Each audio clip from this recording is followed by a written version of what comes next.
হ্যাঁ, সত্যি। দ্বিতীয় অক্ষয়ধাম জগৎজোড়া নাম যার, জগৎপুরে অবস্থিত কালী মায়ের মন্দির। তো welcome to my new blog. দেখতেই পাচ্ছ সকাল সকাল বেরিয়ে পড়েছি আমি জগৎপুরের কালী মায়ের দর্শন করতে। তো বলে রাখি, আজকে আমার অফিস ছুটি ছিল, তার জন্য মহিষাদলে কিছু কাজ ছিল। মহিষাদল থেকে আমি চলে গেলাম জগৎপুরের কালী মায়ের দর্শন করতে। তো যেহেতু মন্দির নতুন প্রতিষ্ঠা হচ্ছে, তার জন্য এবছর যাওয়ার প্ল্যান আগে থেকেই ছিল। তো সকাল সকাল বেরিয়ে পড়লাম মন্দিরের উদ্দেশ্যে। দেখতেই পাচ্ছ গ্রাম্য পরিবেশ, গ্রামের ভেতরে একদম মন্দির অবস্থিত। তো বলে রাখি, যদি কেউ আসতে চাও তোমরা আসতে পারো। যদি কেউ মেছেদা হয়ে আসতে চাও, মেছেদা দুর্গাচক বাস ধরবে, ওখান থেকে দাঁড়িয়েবেড়ে স্কুল মোড়ের আগে শিব মন্দির বলে একটা স্টপেজ আছে। তো ওখানে নেমে তোমরা বলবে, টোটো বা অটো পেয়ে যাবে, ওখান থেকে পৌঁছে যাবে জগৎপুরের কালী মায়ের মন্দির। এছাড়া কেউ যদি ট্রেন পথে আসতে চাও, হাওড়াগামী ট্রেনে বা হলদিয়াগামী ট্রেনে, তো বড়দাস রেল স্টেশনে নেমে ওখান থেকে তোমরা টোটো পেয়ে যাবে, বা অন্য রুটও আছে, লোকাল লোক গাইড করে দেবে। তো দেখতেই পাচ্ছ মেলার কাছে একদম পৌঁছে গেছি। যদিও বাৎসরিক পুজো হয়, তো এই জন্য এত ভিড় হয়, এবং এখানে মেলাও বসে খুব জোর করে। 7-8 দিন পুরো পুজো আর্চা হয়, মায়ের আরাধনা হয়। তো প্রথম থেকেই শুনতাম, ছোটোবেলা থেকেই শুনতাম, আমরা এই মন্দিরটাই দেখতাম প্রায় 6 থেকে 7 বছর আগে থেকে দেখছি তৈরি হচ্ছে। একটা মন্দির তৈরি করতে এতদিন সময় লেগেছে, এটা কোনো চারটিখানি ব্যাপার নয়। আমরা দেখতাম, তখন আসতাম কোনো অফিসের কাজে বা কিছুর জন্য, তখন দেখতাম মন্দিরটা তৈরি হয়েই যাচ্ছে। এই যে হলো মায়ের মন্দির।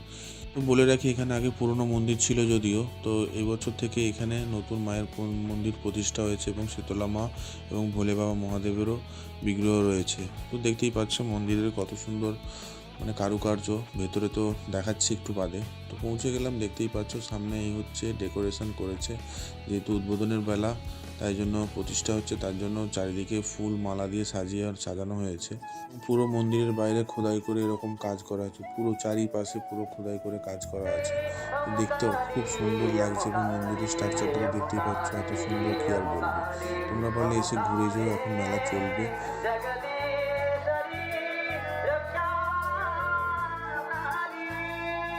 ओम नमो शिवाय नमः। ओम नमो शिवाय नमः।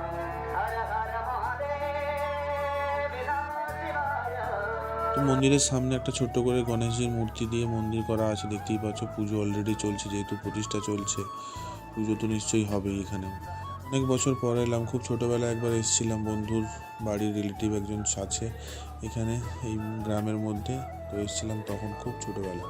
তো যাই হোক, দেখতেই পাচ্ছ এরপর চলে যাচ্ছি মায়ের মন্দিরের দর্শন করাতে তোমাদের। দেখতে থাকো, আসছি একটু পরে।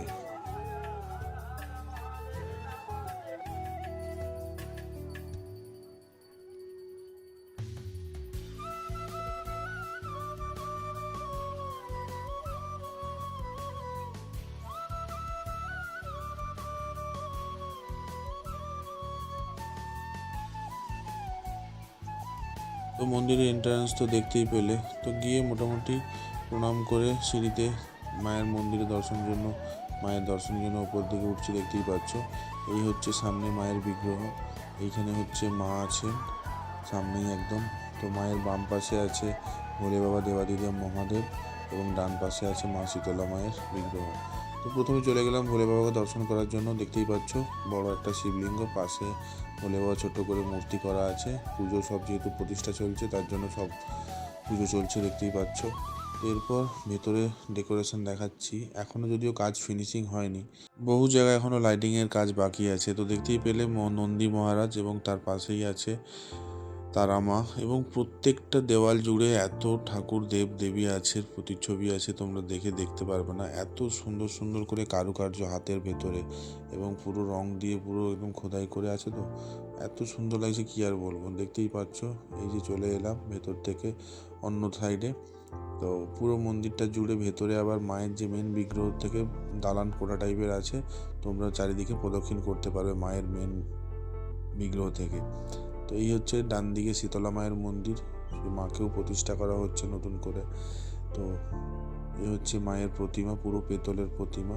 তো ঠাকুর মশাইরা সবাই পুজোয় ব্যস্ত আছে, কারণ প্রতিষ্ঠা হচ্ছে। সমস্ত ঠাকুরের কাছে একজন করে পুরোহিত আছেন। তো এই চলে এলাম মায়ের দর্শন করাতে তোমাদেরকে। এখানে মায়ের পুজো চলছে, দেখতে পাচ্ছ। এই হচ্ছে মায়ের মূর্তি। তো মাকে দর্শন করে তারপরে বেরিয়ে এলাম বাইরে। তো দেখতেই পাচ্ছ ঢোকার সময় দেখেছো, তাও আরেকবার দেখিয়ে দিই। এই যে হচ্ছে মেন যে এন্ট্রান্স যেটা গেট আছে, গেটের সামনে এইভাবে সাজিয়েছে, যার দুদিকে দুটো পরী এবং দুদিকে দুটো সিংহ দুয়ার আছে। তো এরপর বলে রাখি, যেহেতু প্রাণ প্রতিষ্ঠা হচ্ছে, তার জন্য মন্দিরের বাইরে যজ্ঞ চলছে, দেখতেই পাচ্ছ। পুরো একদম পুরোহিতরা একদম বসে আছে, হোম করছেন এবং পুরো একদম যজ্ঞ চলছে। তো যাই হোক, এই ছিল আজকের বিনোদন। দেখতে থাকো, তোমরা পারলে এসে ঘুরে যেও।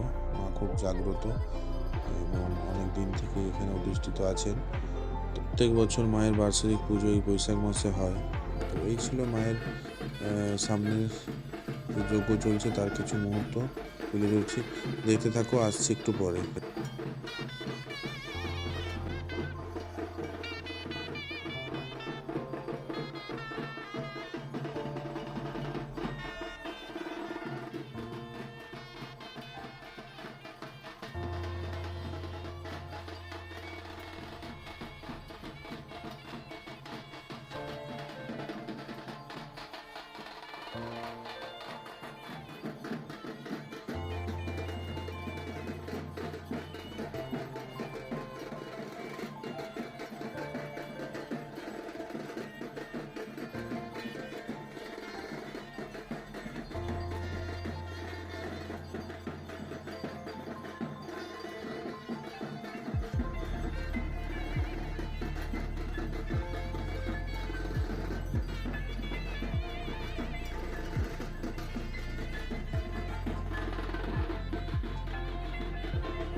দেখতেই পেলে যজ্ঞ চলছে, প্রাণ প্রতিষ্ঠার কাজ চলছে। তো বলে রাখি, আগামী রবিবার মায়ের বড় করে পুজো যেটা হয়, তো সেটা হবে এবং সারা রাতের আতশবাজি প্রোগ্রাম এবং নানা রকম অনুষ্ঠান হবে। এই সামনেই দেখতে পাচ্ছ মঞ্চ আছে, এই মঞ্চের মধ্যে। এবং যেদিন আমি গেছিলাম ওই দিন ওখানে ভোগের ব্যবস্থা ছিল, প্রচুর মানুষ খেয়েছিল যেটা শুনলাম পরে। যাই হোক, ওখান থেকে বেরিয়ে আমি মন্দিরের সামনের দিকে আবার যেতে গেলাম। সামনে একটা হরি মন্দির দেখতেই পাচ্ছ, এখানে প্রথম থেকেই আছে। ওটা রঙিন করে কালার করে দেওয়া হয়েছে এবং এটাই সামনে হচ্ছে দালান। এখানে হচ্ছে মায়ের এখানে জানি না, যদি কেউ জেনে থাকো তোমরা বলতে পারো। আমার তো মনে হয় এখানে একসময় যখন আমি এসেছিলাম তখন এখানে বলির কাজ হচ্ছিল, এখনও হয় যদিও, আশা করি হবে। তো এটা এখানে প্রচুর জমজমাট করে হয়, মায়ের আরাধনা সারা রাত ধরে যেটা হয় আর কি। তো যাই হোক, এই ছিল, মায়ের দর্শন করালাম তোমাদের। দ্বিতীয় অক্ষয়ধাম নাম হয়েছে, দেখে যেও একবার। এবং মা খুব জাগ্রত, তোমার মনের আশাও নিশ্চয়ই পূর্ণ হবে। সবাই ভালো থাকবেন, সুস্থ থাকবেন, দেখা হচ্ছে আরও একটি নতুন ব্লগে। তো বেশি ওয়েট করিনি, তারপর ওখান থেকে বেরিয়ে পড়লাম, কারণ একটু কাজ আছে, তাই জন্য বাড়ি পৌঁছতে হবে। তো সবাই ভালো থাকবেন, সুস্থ থাকবেন এবং পাশে থাকবেন। যদি ভিডিওটা ভালো লেগে থাকে একটা লাইক করে দেবেন। দেখা হচ্ছে আরও একটি নতুন ব্লগে। টাটা।